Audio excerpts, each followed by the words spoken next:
Best 11-এ নাই, তখনই আমি ফোন করি রাবিদকে, নাই কেন? সো আমি রাবিদকে ফোন করি না রাবিদ? হ্যাঁ হ্যাঁ, আমি স্ট্রেট, আমি সোজা সাপটা কথা বলি। আমি রাবিদকে ফোন করি, ও বললো যে ও টিম বাস মিস করেছে, তবে ও এসছে। মানে এমন না যে, মানে হয়তো একটু দেরি করে আসছে।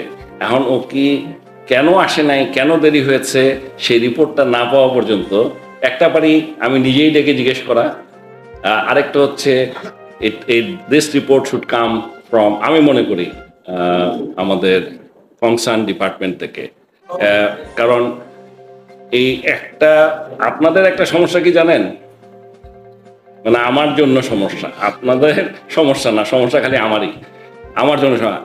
আগের মতো আপনারা আমাকে এখন একই ধরনের প্রশ্ন করেন, আরে আমি তো আগের মতো নাই, আপনারা আমাকে আগের মতো প্রশ্ন করেন কেন?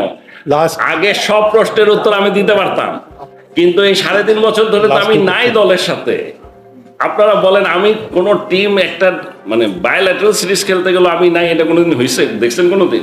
ওই টিমের হোটেলে থাকতাম, একেবারে প্রতিদিন ওদের সাথে বসতাম, ব্রেকফাস্ট করতাম, কিছু বাদ নাই। আর এখন আমি বিশ্বকাপ খেলা দেখতেও যাই না। এটা তো খালি এই বিশ্বকাপ না, গত বিশ্বকাপও তো যাইনি, একটা ম্যাচ দেখতে গেছিলাম। সো আমি ইউ হ্যাভ টু আন্ডারস্ট্যান্ড যে একটা ট্রানজিশন খালি প্লেয়ারদের না, সব দিকেই একটা ট্রানজিশন হচ্ছে। সো আমি ইচ্ছা করেই একটু দূরে আছি, যে চাচ্ছি যে না, সো দ্যাট চলে আসার পরে যে সমস্যাগুলো হচ্ছে বা হতে পারে, সেগুলো যেন আমরা যদি আগের থেকে সলভ করে যেতে পারি, তাহলে সামনে ইট শুড রান স্মুথলি। এটাই মেন। জি, আমরা সবসময় বিশ্বকাপ খেলার আগে বলি আমাদের টার্গেট নেক্সট বিশ্বকাপ। এই নেক্সট বিশ্বকাপটা আসলে কবে আসবে বলে এই যে আপনি কথাটা বললেন, আমাদের খেলা আগে বলি যে নেক্সট বিশ্বকাপ, এটা কোথায় পেলেন? আমি দেখলাম এক জায়গায় আমি নাকি বলছি যে, আর আমি জীবনে এই কথা বলি নাই। এগুলো বানান কেমনে? মানে কে যে বানায়? আপনি না, আমি যারা বানায় কেমনে? আমার আশ্চর্য কাহিনী। আচ্ছা, আবার না না না, আপনি আমাকে একটা কথা বলেন, যাই দিয়ে বানায়। এখন বানানোর উপরে যদি আমাকে প্রশ্ন করেন, আমার কিছু বলার আছে? এমন অবস্থা হয়ে গেছে যে কোনটা যে আসলে সত্যি কোনটা মিথ্যা বোঝার কোনো পথ নাই, এতগুলা বেরোচ্ছে। না না, আমি আরেকটা কথা বলিনি, এত বেরোচ্ছে যে আমার পরিচিত যারা আমার কাছে পাঠায় এখন, হ্যাঁ, বলে কি এটা কি সত্যি? আরে আমি কেমন বলবো এটা সত্যি কিনা? আচ্ছা, কি মুশকিল, দেখে তো মনে হয় একেবারেই সত্যি। এমন ভাবে বানায় যে বোঝারও কোনো পথ নেই। সো আমি বলছি, বাট এই প্রসঙ্গে আমি একটা কথা বলে এই আমার তরফ থেকে শেষ করছি। একটা জিনিস আপনাদেরকে বলে রাখি, এই যে সমস্ত মানুষের, আপনাদের সাথে আমার বহু বছর হয়ে গেছে অলরেডি,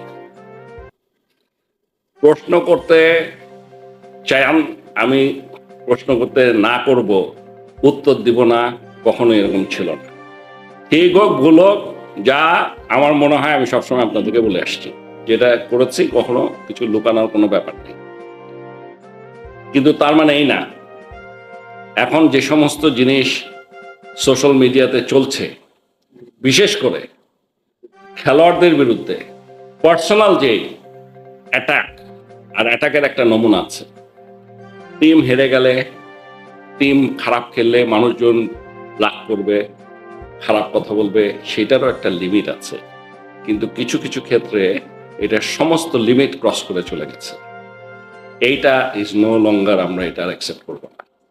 এই জিনিসটা আপনাদেরকে বলছি, কোনোভাবে এটা আর বরদাস্ত করা হবে না। এই সিদ্ধান্তটা আজকে না হয়ে গেছে, ঠিক আছে?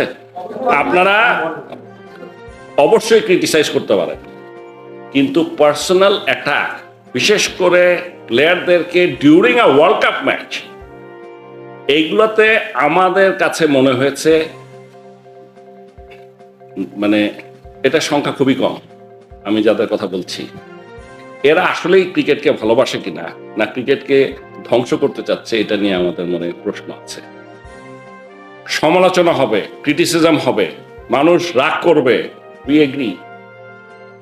কিন্তু যে সমস্ত, আমি একটা দেখছি, শুধু একটা দেখে, আমার তো নাই, I am not in the social media, তা আমার ফেসবুক টুইটার কিছু নাই, তো তা আমি এখন একটা দেখে আমার এমন রাগ উঠছে যে আমি কি বলবো, আমারে অন্যরা পাঠালে আমি খুলিও নাই, বিশ্বাস করেন একটাও খুলিনি আমি। আর আমার শুনে আমি ভাবছি বলে কি এসব, এ তো একটা ক্রিকেট প্লেয়ার একটা দেশের রিপ্রেজেন্ট করতে যাচ্ছে, তাকে নিয়ে এইরকম মন্তব্য।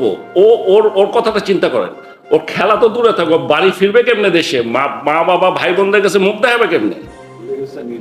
না না, এটা কি ধরনের কথাবার্তা?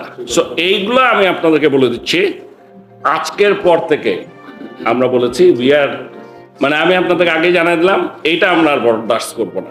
নেক্সট, এখন বলেন আমাদের এখন পর্যন্ত যে জিনিসটা হয়েছে আপনাদেরকে সত্যি করে যদি বলি, আবার এগুলা কি কথা বলাও তো বিপজ্জনক আছে। তাই আপনারা আমাদের এখানে কেউ করছে না যার কাছে পুরাটা পাবো কি বলেছি? ঠিক আছে, ঠিক আছে। কারণ হঠাৎ করে সেদিন দেখি, হ্যাঁ না আমি বলছি হঠাৎ করে সেদিন টিভিতে স্ক্রলে দেখছি ক্যাপ্টেন শান্ত বাদ, কে বললো? জালাল ইউনুস। আমি জানাল ফেলে ফোন করলাম, ভাই আপনি কি ধরনের মন্তব্য দিলেন, কখন বাদ দিলাম, আমরা তো আলাপই করি নাই। আরে এত বড় একটা সিদ্ধান্ত আমি জানবো না? উনি বলে আমি বলিই নেই। আমরা এটা কি বলেন টিভিতে, এটা তো সোশ্যাল মিডিয়া না, টিভিতে স্ক্রলে দিচ্ছে। পরে পুরো ইন্টারভিউটা জালাল ভাই পাঠিয়ে দিলাম, আপনাদের কোথাও তো বলেই নেই। মানে আপনি মানে কনফিউশন হয় কি, এখন একটা কথা বলতে গেলে এক এক রকম ইন্টারপ্রিটেশন হয়। ইন্টারপ্রিটেশনটা সেই জন্য আমি চাই যে অনেকে আমাকে বলে না, এই বিশ্বকাপের এই পরপর আমার অফিসেও মানে মন্ত্রণালয়ে গিয়েছিল, এই এক লাইনে বলে না যে এক লাইনে কোনো কথা বলা যাবে না এখানে, এক লাইনে বললেই বিপদ, এটার 1000টা মিনিং হবে।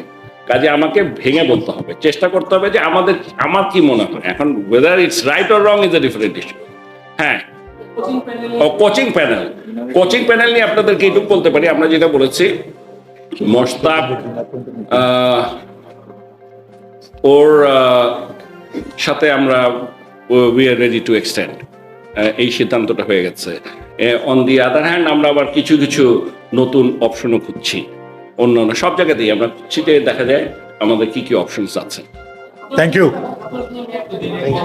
হাতুরা সিং এর সাথে আমাদের বোধহয় ফেব্রুয়ারি পর্যন্ত আছে।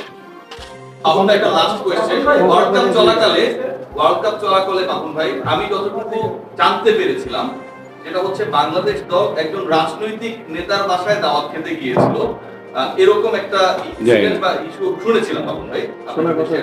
আপনারা কি এরকম কোনো কিছু শুনেছেন? এটা আমি শুনি নাই, আমি সত্যি শুনি নাই, কারণ ওখানে রাজনৈতিক কে আছে আমি জানি না, আই হ্যাভ নো আইডিয়া, আমি জানি না। Thank you. Thank you. Thank you.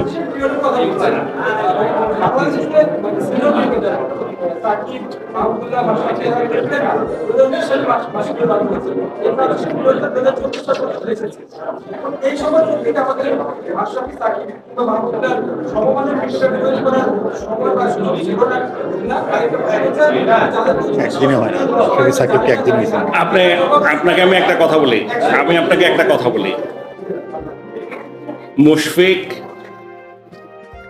টি-20 থেকে রিটায়ার করেছে, কেন করেছে যাই না, মানে এটা আমাদের সাথে কথা হয়নি, অন্তত আমি জানি, ঠিক আছে? মুশফিক যদি খেলতো তাহলে ডেফিনেটলি এখানে একটা ছেলে বাদ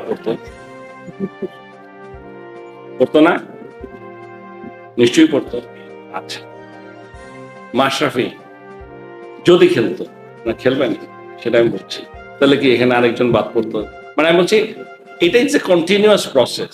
আমাদের ব্যাপারটা হচ্ছে আমরা এবার সাধারণত একজন দুজন করে যদি চেঞ্জ করে করে খেলানো যায় সুবিধা, আমরা এবার 5টা খেলিয়েছি, সামনে আমরা চেষ্টা করব আরো 5 জনকে দিয়ে, বাট এটা কন্টিনিউয়াস প্রসেস।